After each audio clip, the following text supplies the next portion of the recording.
Let me talk to you about the Pakistan Navy. Why did the ships not leave the port? During Operation Sindoor, why do you think there wasn't much of action that you saw? And what happened to those Chinese frigates which have been docked out there? They haven't left the harbor. What happened there? Yeah, it's a good question, and you're right.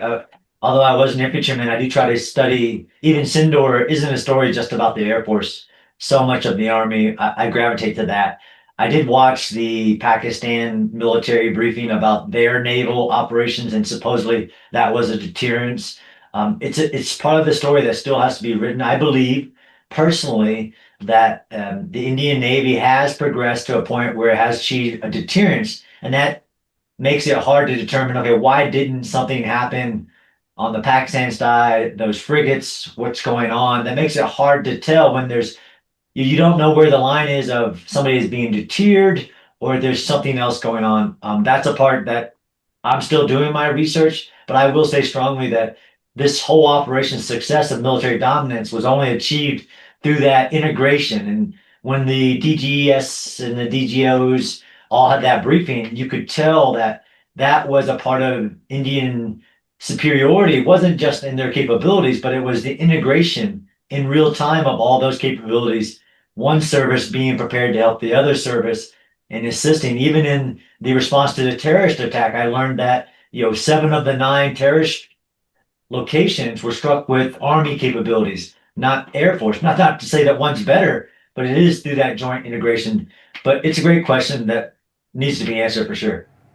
Look, scholars like you are going to study this war and see the weapon systems which were used, what was successful, what wasn't, why, etc. Right?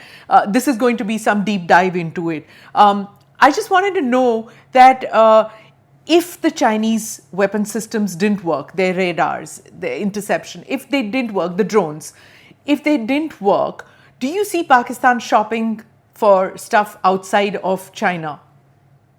Absolutely. I mean, you would think we put rational actor theories like if what you bought doesn't work, then you go back to the seller and say this didn't work like it was supposed to. But you also don't know if it was user error. But absolutely, they're going to try to identify all of their weaknesses and look towards what. But they have a money problem, right? So the IMF has to bail Pakistan out. So can they get cheap, and then they also want advanced, superior technologies. Is a challenge for Pakistan and some other nations, but they'll definitely be looking at to integrate. This is again where the proof is in the evidence. I have a strong in my research, in God I trust, all others bring evidence. And for the military capabilities, the evidence was in that video satellite footage, not in the words about how you said your Chinese system performed, but where's the evidence? Do subscribe to the ANI Clips channel to get shorter versions of this podcast. Click here to watch the full episode.